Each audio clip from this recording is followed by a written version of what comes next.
চলে যাচ্ছি নদীতে জল বেড়েছে, সেই জল দেখতে তোমাদেরকে দেখাচ্ছি। গ্রাম বাংলা কার ভালো লাগে প্লিজ কমেন্টে তোমরা জানাবে। আর আমার সমস্ত ভিডিওটাই গ্রামকে নিয়ে, এই এত সুন্দর গরু বাছুর, সবুজ সবুজ গাছপালা কার ভালো লাগে তোমরা কমেন্টে আমাকে জানাবে, তাহলে আমি আরও ভিডিও তোমাদের সামনে নিয়ে আসতে পারবো। রাস্তা দিয়ে যেতে যেতে দেখা গেল একখানা বিশাল বড় শিব মন্দির। তো শিব মন্দিরটা দেখো পুরো শিবলিঙ্গ দিয়ে তৈরি করা শিব মন্দির, কত সুন্দর লাগছে, দারুণ লাগছে মন্দিরটা। তোমরাও কমেন্টে জানাবে যে মন্দিরটা কেমন হয়েছে।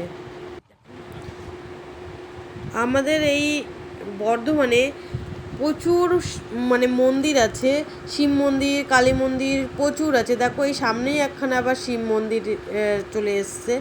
প্রচুর মন্দির, তোমরা গুনেও শেষ করতে পারবে না, এত সুন্দর।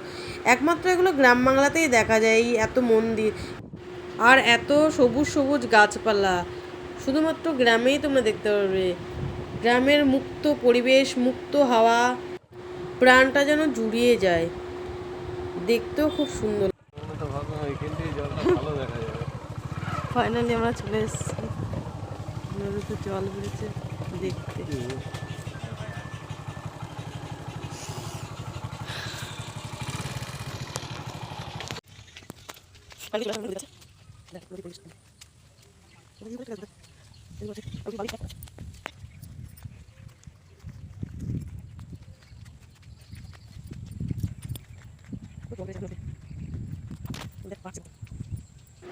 দেখো বন্ধুরা নদীতে কত জল বেড়েছে। আমাদের দামোদর নদীতে এত জল বাড়ে না।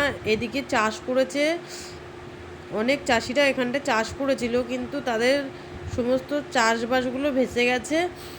বলে না নদীর এক কূল গড়ে এক কূল ভাঙে, সেটার কথাই শুনেছি, আজকে চোখে সেটা দেখলাম, আর সেটা তোমাদেরকেও আমি দেখাচ্ছি।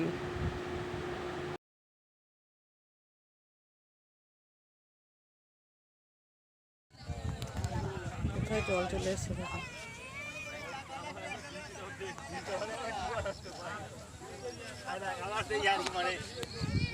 এদিকটা অনেক লোক এসছে তাই।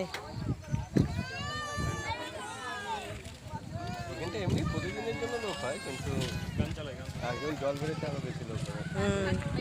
দেখো এদিকে দেখো কত লোকজন সব আসছে দেখতে জল।